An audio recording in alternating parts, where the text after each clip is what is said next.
ఓం గం గణపతియే నమః. శ్రోతలకు నమస్కారం. మన ఛానల్కు స్వాగతం. పోతన భాగవతం దశమస్కందం పూర్వభాగం. శ్రీకృష్ణుని లీలలు.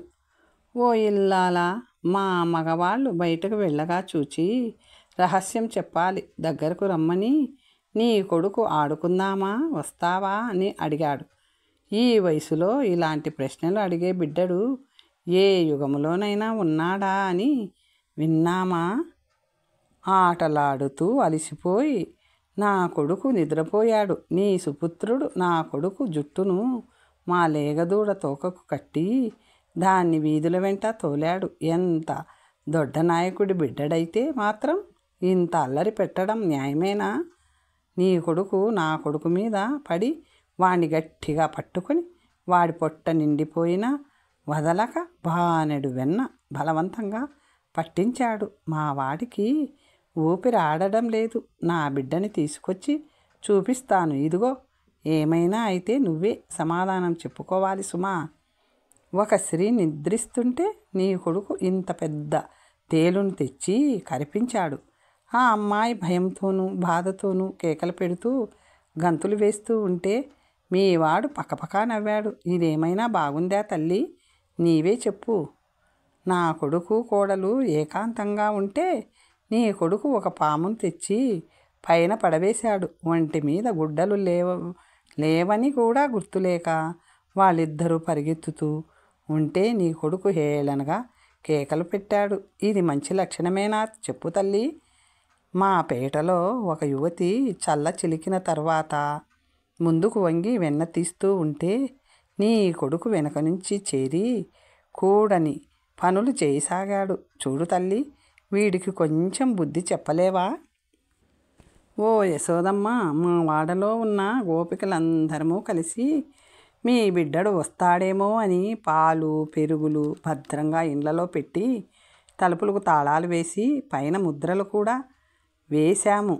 మేమందరము తాను వచ్చే దారి వంకకు చూస్తూ కాపలా ఉన్నాము. ఎప్పుడు వచ్చాడో ఏమిటో, తలుపులు తాళాలు వేసినవి వేసినట్లే ఉన్నాయి.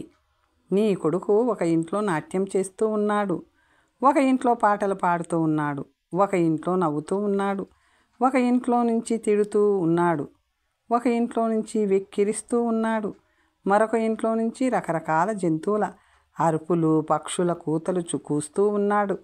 ఇలా చేసి చేసి ఎక్కడికి పోతాడో ఎప్పుడు పోతాడో కనపడకుండా మాయమవుతాడు. తీరా తలుపులు తీసి చూస్తే ఖాళీ కడవలు మాత్రం అటు ఇటు పడి ఉంటాయి. మీరు ప్రభువులైతే అయినారు. మీకు ఎంతో సంపద ఉంటే మీరు కడుపు నిండా తినవచ్చు, ఒంటి నిండా కట్టుకోవచ్చు, పెట్టుకోవచ్చు. అంతేకాని ఇలా బిడ్డలను పేదవాళ్ళ ఇళ్ళ మీదకు పంపించి ఇలా నవ్వుతూ ఊరుకుంటారటమ్మా. ఇదిగో తల్లి, నీ బిడ్డడు మా ఇళ్ళలో పాలు పెరుగు బ్రతకనివ్వడం లేదమ్మా. మా అన్నగారు నందప్రభుల వారి ఆవుల మీద ఒట్టు మమ్మల్ని మెత్తని మాటలతో సర్దిపుచ్చాలని చూస్తావేమో. ఇక ఈ వాడలో ఉండలేము, ఊరు విడిచిపోవలసినదే. కానీ మాకు మరో గతి లేదు. ఈ విధంగా గోపికలు ఎన్నో విధాలుగా చిన్ని కృష్ణుని నేరాలను ఎత్తి చూపుతూ గొడవ చేశారు. బాలకృష్ణుడు చేస్తూ ఉన్న ఆ వినోదాలన్నీ తమ ఎడల అనుగ్రహించిన మహాప్రసాదాలని వారు తెలుసుకోలేకపోయారు. వారి మాటలన్నీ విన్న యశోద వారితో ఇలా అన్నది. మా కన్నయ్య నా ఒళ్ళో కూర్చొండి పాలు త్రాగుతుండటమే తప్ప నన్ను విడిచి ప్రక్కకైనా పోడు. మా చిన్ని కన్నయ్యకు ప్రక్క ఇంటికి త్రోవలు కూడా తెలియవు. ఈనాటికి సరిగా కళ్ళు తెరవని పసిగుడ్డును ఇలా అల్లరి పెట్టడం మీకేమైనా బాగుందా అన్నది. ఈ బిడ్డడికి మరేమీ తెలియదు. ఏదో తనంతట తాను ఆడుకుంటూ ఆనందిస్తూ ఉంటాడు. మా వాడు ఎంతో మంచివాడు. పరమాత్ముడుగా తానొక్కడే ఉంటాడు. తానే ఆనంద స్వరూపుడు గనక తనలో తానే ఆనందిస్తూ ఉంటాడు. అమ్మలారా, తల్లులారా, మీరందరూ సకల సద్గుణవతులు, 3 లోకాలలోనూ అందమైన వారు. ఈ నా బిడ్డడిపైన నిందలు వెయ్యకండి, మిమ్మల్ని బ్రతిమాలుకుంటాను అని యశోదాదేవి ఈ విధంగా గోపికలను సముదాయించి సర్ది చెప్పి ఒప్పించి పంపివేసిందే కానీ కొడుకును మాత్రం కోపగించుకోలేకపోయింది. గోపికలందరూ వచ్చి తాను చేసిన అల్లరి పనులన్నిటినీ వర్ణించి చెప్పగానే కృష్ణుడు భయపడ్డాడు. పరమశాంతుని లాగా ఎంతో సాధు స్వభావం కలవానిలాగానే అమాయకుని వలె ఆడుకోవటమే చేతకాని వాని వలె మౌనం నటించాడు. గోపికలు తన మీద నేరాలు చెబుతుంటే తెల్లబోయి తల్లి వక్షస్థలం మీద తల ఆనించుకొని ఎంతో బుద్ధిమంతుడిలాగా ఆడుకోసాగాడు. తరువాత ఒకనాడు బలరాముడు మిగిలిన గోపకుమారులు శ్రీకృష్ణుని తీసుకుని వచ్చి మన్ను తింటున్నాడని యశోదాదేవితో చెప్పారు. యశోదాదేవి బాలుని చేయి పట్టుకొని కోపంగా ఇలా అన్నది, నాన్న, మన్నెందుకు తిన్నావు? నేను చెప్పిన నియమాలు ఎందుకు పాటించవు? అలా తల అడ్డంగా ఊపకు. మీ అన్నయ్య స్నేహితులు అందరూ చెబుతున్నారు. అయినా మన్ను తినవలసిన కర్మ నీకేమి పట్టింది? ఇంట్లో ఇంకా తినడానికి పదార్థాలే లేవా? అమ్మా, మన్ను తినడానికి నేను పసిపాపనా? ఇప్పుడు కదా నేను పాలు త్రాగి వెళ్ళాను. ఆకలి వేసిందనుకోవడానికి. లేకపోతే నేనేమైనా వెర్రివాడని అనుకున్నావా? వీళ్ళ మాటలు నమ్మబోకమ్మా. నీ చేత నన్ను తన్నించాలని వీళ్ళు ఈ ఎత్తు వేశారు. పోని నా మాట నమ్మకపోతే నా నోరు వాసన చూడు. నే చెప్పింది అబద్ధమైతే అప్పుడు దండించు అన్నాడు శ్రీకృష్ణుడు. ఈ విధంగా తల్లిని మెత్తని మాటలతో శాంతింపచేశాడు శ్రీకృష్ణుడు. సర్వలోకాలకు ప్రభువైన ఆ లీలామానుష వేషధారి తల్లికి తన నోరు తెరిచి చూపించాడు. యశోదాదేవి ఆ పసివాని నోటిలో సముద్రాలు, పర్వతాలు, అరణ్యాలు, వీటితో కూడి భూగోళము, అగ్ని, సూర్యుడు, చంద్రుడు, అష్టదిక్పాలకులు, వీరందరితో కూడి ఉన్న బ్రహ్మాండం మొత్తాన్ని చూసింది. ఆమె విభ్రాంతురాలై ఇలా అనుకున్నది, నేను కలగనలేదు కదా, లేకపోతే ఇది విష్ణువు యొక్క మాయ కాదు కదా. దీనిలో మరేదైనా అర్థముందా? లేకపోతే ఇదే సత్యమేమో. నా బుద్ధి పనిచేయడం లేదా? అసలు నేను యశోదనేనా? ఇది అసలు మా ఇల్లేనా? లేకపోతే ఈ కుర్రవాడు ఎంత? వీని నోటిలో ఈ బ్రహ్మాండమంతా వెలుగులు చిమ్ముతూ ఉండడం ఎంతటి వింత! ఆలోచించి చూచిన కొద్దీ ఇదంతా ఎంతో ఆశ్చర్యంగా ఉన్నది. ఇంత చిన్న కుర్రవాడి నోటిలో ఈ బ్రహ్మాండమంతా ఎలా ఎమిడి ఉంటుంది? పసివానిలాగా కనిపిస్తూ ఉన్నాడు, కానీ ఇతడు సర్వాత్మకుడైన విష్ణువే అయి ఉంటాడు. ఇదే ముమ్మాటికి నిజం. ఇలా నిశ్చయించుకున్న యశోదాదేవి ఈ విధంగా స్తోత్రం చేసింది. ఈ అంతటా వ్యాపించి ఉన్న విష్ణువు వల్లనే నాకు ఈ విశ్వరూపం కనబడి నా బుద్ధి చెలించిపోయింది. ఆ విష్ణువు అన్ని లోకాలకు ఆధారంగా నిలబడినవాడు. నా దుఃఖాలన్నీ పోవడానికి ఆ విష్ణువునే శరణు కోరుతాను. ఈ బాలుని ముఖం చూచి నేను, నా భర్త, ఈ రేపల్లెలోని గోపి జనములందరూ, చివరకు ఆవులు కూడా ఇతడు బాలుడే అని భ్రాంతి పడటం జరిగింది. ఇతడు మాకందరికీ ప్రభువు అని గుర్తించలేకపోయాము. ఈ విధంగా పరమేశ్వరుడైన విష్ణువుగా తనను భావిస్తూ ఉన్న యశోద ఎందు మళ్ళీ వైష్ణవమాయను ఆవరింపచేశాడు బాలకృష్ణుడు. పరీక్షత్ మహారాజా, ఈ మాయా ప్రభావం వలన యశోద మోహం చెంది సర్వాత్ముడే అనే మాట మర్చిపోయింది. అతడు తన కొడుకే అనుకుని ఒడిలో కూర్చోబెట్టుకొని చక్కగా ముద్దులాడింది. సుఖమహర్షి ఈ విధంగా చెప్పగా విని పరీక్షత్ మహారాజు ఇలా అన్నాడు, మహర్షి, ఈ జగత్తులకన్నిటికీ ప్రభువైన భగవంతునికి పాలిచ్చి పెంచే తల్లిగా జన్మించడానికి ఈ యశోదాదేవి వెనుకటి జన్మలో ఏ నోములు నోచిందో, శ్రీహరిని పోషించే తండ్రిగా పుట్టడానికి నందగోపుడు ఏ తపస్సు చేశాడో, కృష్ణ కథామృతం త్రాగి ఆనందించిన మహాత్ముడవు నీవు. కవీంద్రులు ఎంతో భక్తితో శ్రీహరిపై ఆ కావ్యాలు రచించి మోక్షలక్ష్మి కటాక్షానికి పాత్రులవుతారట. మరి శ్రీహరిని కనిపించి పోషించే అదృష్టానికి నోచుకున్న తల్లిదండ్రులు ఏ లోకానికి పాలవుతారో? రాజయోగి అయిన పరీక్షత్ ఇలా అడుగగానే సుఖమహర్షి ఇలా అన్నాడు, యశోదానందుల పూర్వజన్మ వృత్తాంతం. మహారాజా, చెబుతాను విను. వసువులు అనే దేవతలలో ద్రోణుడు అనేవాడు ముఖ్యుడు. అతని భార్య పేరు ధర. బ్రహ్మదేవుడు వారిద్దరిని భూమిపైన జన్మించమని ఆదేశించాడు. విశ్వేశ్వరుడైన విష్ణుదేవుని సేవించే భాగ్యం ప్రసాదించినట్లయితే అలాగే భూమిపై జన్మిస్తాము అన్నారు ఆ దంపతులు. బ్రహ్మదేవుడు అలాగే అని అనుగ్రహించాడు. ఆ ద్రోణుడనే వసువే ఈ నందుడు. ధరాదేవి యశోదగా జన్మించింది. శ్రీహరి కూడా బ్రహ్మదేవుని మాట మన్నించి ఆ దంపతులను తల్లిదండ్రులుగా అంగీకరించి ఎంతో భక్తితో సంతోషంతో గౌరవించాడు. ఒకనాడు యశోదాదేవి ఇంటి వద్ద ఉన్న యువతులందరూ వారి పనుల మీద వెళ్ళిపోయారు. యశోద పెరుగు చిలికే స్తంభం వద్ద కుదురులో పెరుగు కుండను పెట్టి అందులో మిసమిసలాడే మీగడ పెరుగు విపోసింది. త్రాటిని కవ్వానికి తగిలించి పెరుగు చిలకడం మొదలుపెట్టింది. యశోద దధిభాండ వికలనాదుల చేసిన కృష్ణుని పట్టుకొనుట. యశోదాదేవి అరచేతులు అరుణకాంతులు కవ్వపు త్రాటిపై ప్రసరించి ఆ త్రాడు లేత పగడపు తీగలాగున మెరుస్తున్నది. ఒక క్రమపద్ధతిలో త్రాడు చివరలు ఒకదాని తరువాత ఒకటిగా 2 చేతులతోనూ లాగుతూ ఉంటే ఆమె పాలిండ్లు ఒకదానికొకటి ఒరుసుకుంటున్నాయి. వక్షోజాల పైనున్న కొంగు జారిపోయి మెడలోనున్న హారాలు చిక్కుబడి కంపించిపోతున్నాయి.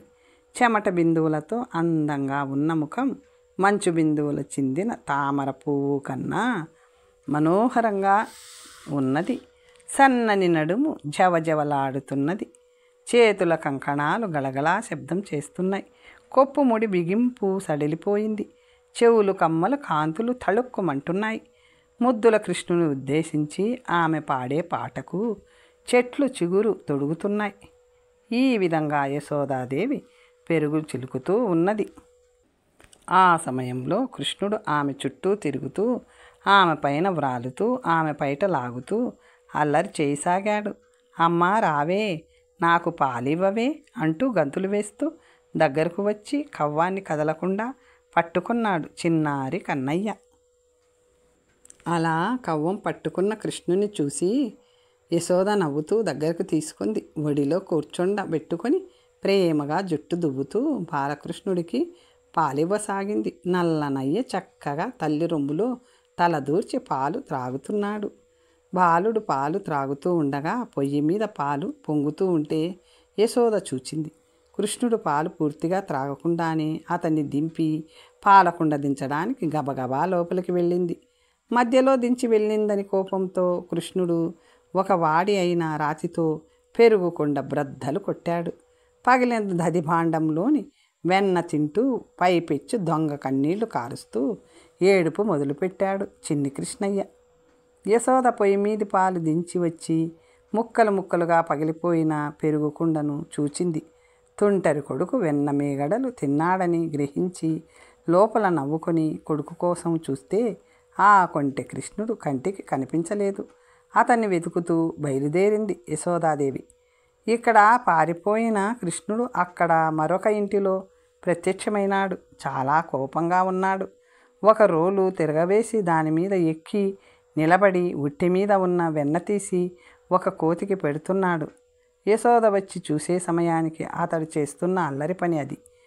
కృష్ణుణ్ణి అలా చూచిన యశోదాదేవి బెత్తం చేత పట్టుకొని కొడుకును ఇలా బెదిరించింది. కన్నయ్య, నీవు ఇంతవరకు ఎవరి చేతికి చిక్కలేదని, ఇంతవరకు ఎవరూ నిన్ను శిక్షించలేదని, ఎవరూ నిన్ను అడ్డుకోలేదని, ఎవరూ నిన్ను భయపెట్టరని నీకు బొత్తిగా అదురు బెదురు లేకుండా పోయినాయిరా.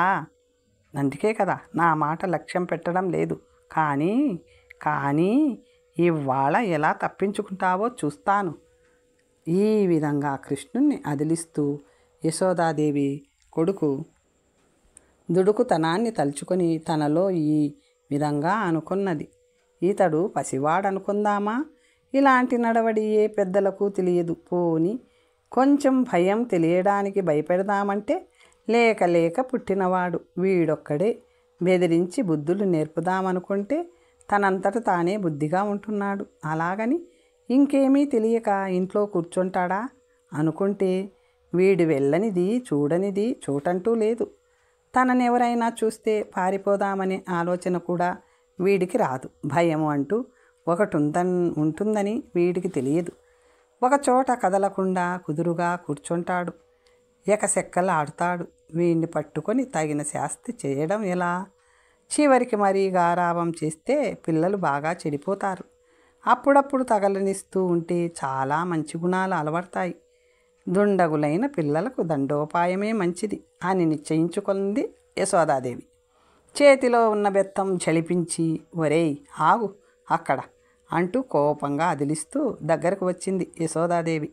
కృష్ణుడు భయపడినట్టు ముఖం పెట్టి అల్లరి మాని రోలు మీద నుంచి గబగబా దూకాడు.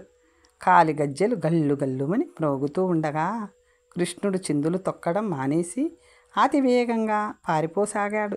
చుట్టుపక్కల ఉండే గోపికలు నవ్వుతూ చూస్తుండగా యశోదాదేవి కూడా బాలుడి వెంట పరిగెత్తింది.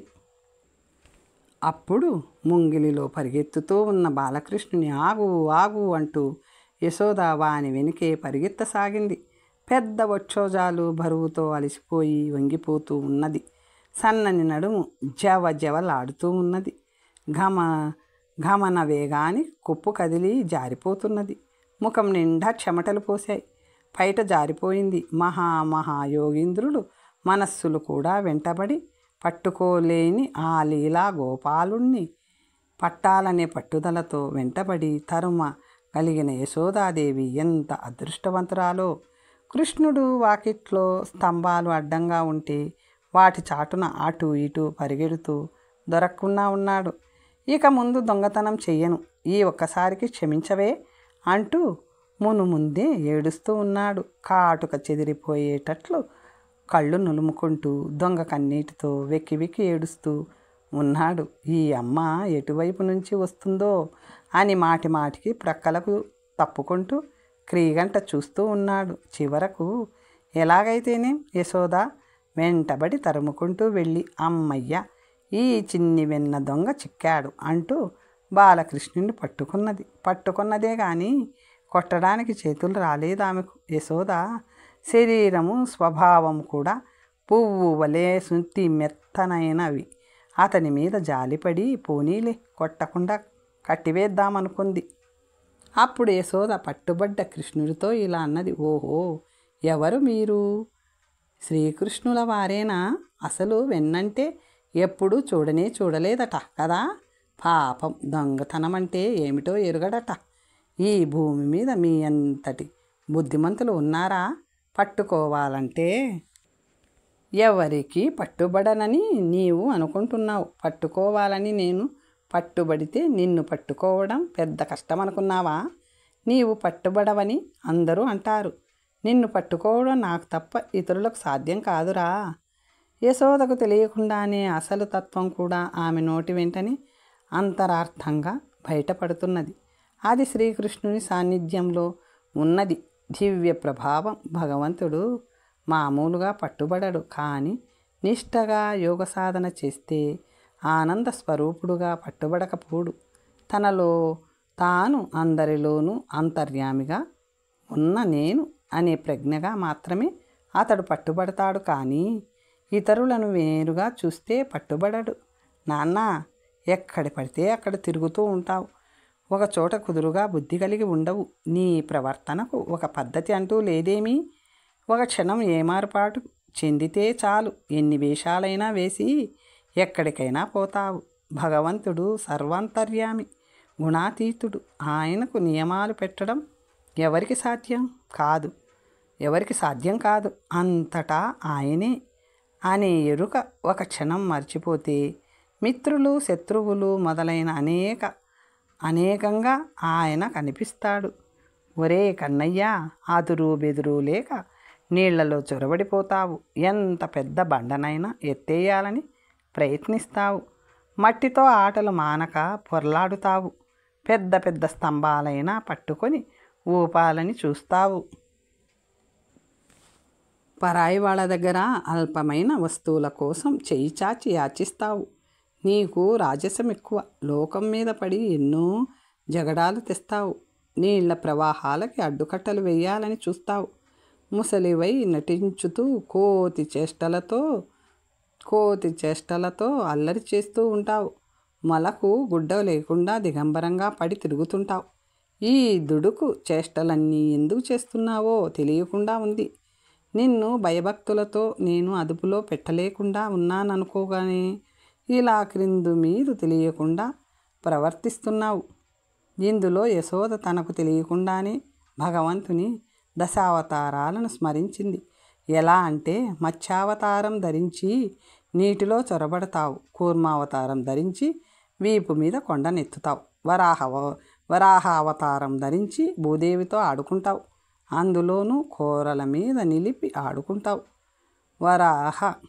నరసింహావతారంగా స్తంభాలు కదిలిస్తావు, పరశురామావతారంగా రాజులను వేటాడి ముప్పు తెస్తావు, రామావతారంలో సముద్రానికి వంతెన కడతావు, హలాయుధుడవైన బలరాముడితో కలిసి కృష్ణుడుగా సాక్షాత్ హరివై దిగివస్తావు, బుద్ధావతారంగా దిగంబరత్వం సాధిస్తావు.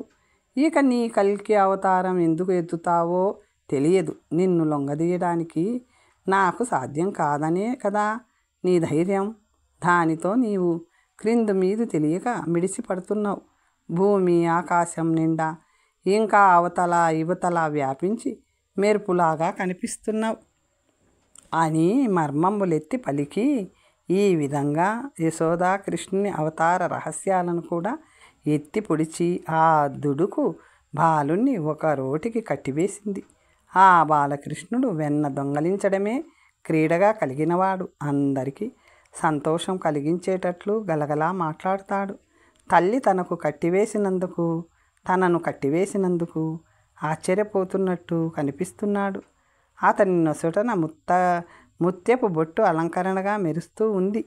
పరీక్షిత్ మహారాజా, ఆ బాలగోపాలుడు భక్తుల వశంలో ఉండేవాడు కనుక రోటికి కట్టుబడిపోయి ఉన్నాడు. దానికి అతడేమి బిక్కమొహం వేయలేదు.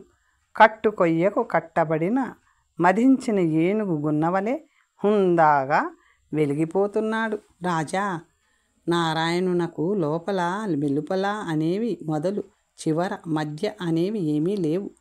ఈ లోకాలన్నిటికీ మొదలు చివర మధ్య లోపల వెలుపల అన్నీ ఇతడే. ఇటువంటి నారాయణుణ్ణి కట్టివేయాలంటే శరణాగతి చెందిన పరమ భక్తురాలు కనుక యశోదకు సాధ్యమైంది. కానీ మరొకరికి మరో విధంగా సాధ్యమవుతుందా? తన చిన్ని కృష్ణుడు అందరి వంటి బాలుడే అనుకున్నది కనుక యశోదాదేవి అతన్ని కట్టివేసింది. ఆ బాలుని కడుపు ఎన్నో బ్రహ్మాండాలను దాచుకోగలిగినదని తెలిస్తే ఆ తల్లి ఎందుకు కట్టివేస్తుంది? ఆ లీలాగోపాల బాలుడు లక్ష్మీదేవి కౌగిట్లో చిక్కలేదు. సనందనాదులైన మహాయోగుల హృదయాలలోనూ చిక్కలేదు, ఉపనిషత్తులలోనూ చిక్కలేదు. అటువంటి వాడు లీలగా అవలీలగా తల్లి చేతిలో చిక్కి రోటికి కట్టివేయబడ్డాడు. ఈ విధంగా కృష్ణుణ్ణి చిక్కించుకొని గట్టిగా పట్టుకున్న యశోద అతన్ని గట్టిగా రోటికి కట్టడానికి అతడి నడుము చుట్టూ ఒక త్రాడు చుట్టింది. అది 2 అంగుళాలు తక్కువైంది. మరో త్రాడు జత చేసిన అప్పుడు కూడా ఆ 2 అంగుళాలే తక్కువైంది. మరొక త్రాడు ముడివేసి చూచినా అంతే తక్కువైంది.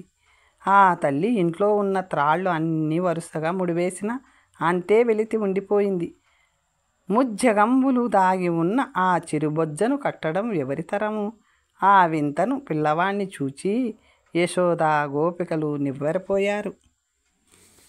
పాపం, ఈ శ్రమ వలన యశోదాదేవికి శరీరమంతా చెమటలు పోశాయి. పైట కొంగు జారిపోయింది.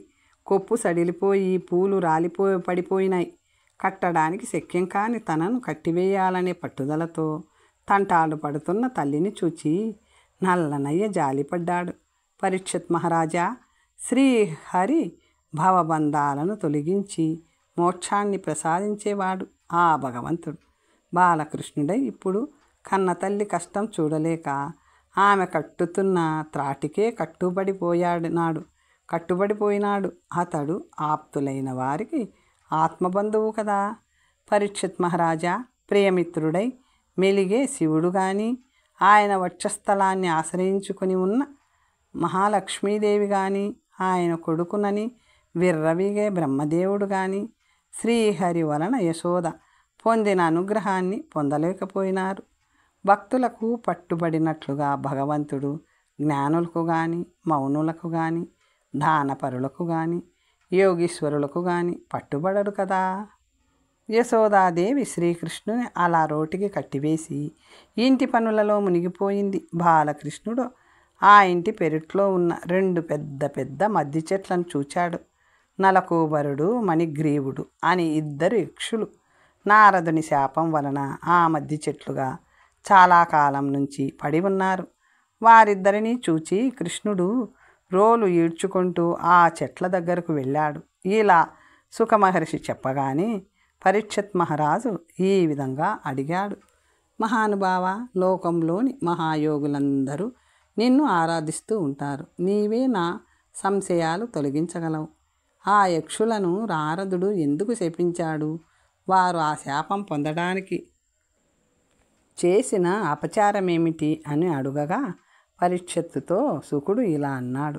పూర్వము కుబేరుని కొడుకులిద్దరు నలకోబర మణిగ్రీవులనేవారు. శివునికి సేవకులుగా ఉండేవారు. యక్షరాజు కొడుకులము, పైగా పరమశివుని అనుచరులము కదా అని వారు అహంకారంతో సంచరిస్తూ ఉండేవారు. ఒకనాడు వారు ఇద్దరు వెండికొండపైన ఉద్యానవనాలలో తమ ప్రియురాండ్రతో కలిసి విహరిస్తూ ఉన్నారు. ఆ ప్రియకాంతలు గంధర్వ కన్యలు చాలా మనోహరంగా పాటలు పాడుతున్నారు. ఈ విధంగా వారు ఆడ ఏనుగులతో కూడిన మదపుటేనుగులులాగా తమ కాంతలతో అందమైన ఆకాశగంగా తరంగాలలో జలక్రీడలు సాగించారు. స్వచ్ఛమైన ఆ నదీ జలాలను అల్లకల్లోలం చేయసాగారు. ఇంతలో ఆ మార్గాన నారద మహర్షి విచ్చేశాడు. ఆయనను చూచి గంధర్వ స్త్రీలు గబగబా వస్త్రాలు ధరించారు. మర్యాదపు కైపుతో నిండి ఉన్న నలకూబర మణిగ్రీవులు మాత్రం పొగరు కొద్దీ దిగంబరులుగాని ఉండిపోయారు. ఆ దృశ్యం చూసిన నారదుడు వారిని శపించబోతూ ఒక చక్కని సత్యాన్ని చెప్పాడు. సంగీత విద్యామయుడైన నారద మహర్షి నోట అది ఒక పాటగా రూపుదిద్దుకుంది. అది తరువాత చాలా ప్రసిద్ధం కూడా అయ్యింది. ధనవంతుడు ఎవరినీ లెక్క చెయ్యడు. తన ధర్మాన్ని, శరీరాన్ని, సంసారాన్ని నమ్ముకొని ఇతరులను హింసించాలనే చూస్తాడు. దరిద్రుడు దారిద్ర్య దేవతకు చిక్కి కష్టాలు అనుభవించుతూ కూడా ఇతరులను హింసించడు. వారు తన వంటి వారే కదా అని ఆలోచిస్తాడు. ఇది లోకం రీతి కనుక ధన మధాంధులైన వారికి దారిద్ర్యమే చక్కని అంజనం అవుతుంది. ఈ విధంగా గీత పాడి నారదుడు తన మనస్సులో ఇలా అనుకున్నాడు. ఈ యక్షరాజపుత్రులు ధనవంతుని కొడుకులమని గర్వించి ఉన్నారు. ఇక ప్రేయసులతో కలిసి ఉన్నప్పుడు చెప్పేదేముంది? వీరికి కలలోనైనా పెద్ద చిన్న కనిపించరు కదా. వీళ్ల క్రొవ్వు అణచి మళ్ళీ వీళ్లను సత్పురుషులుగా మార్చడం సముచితమైన పని.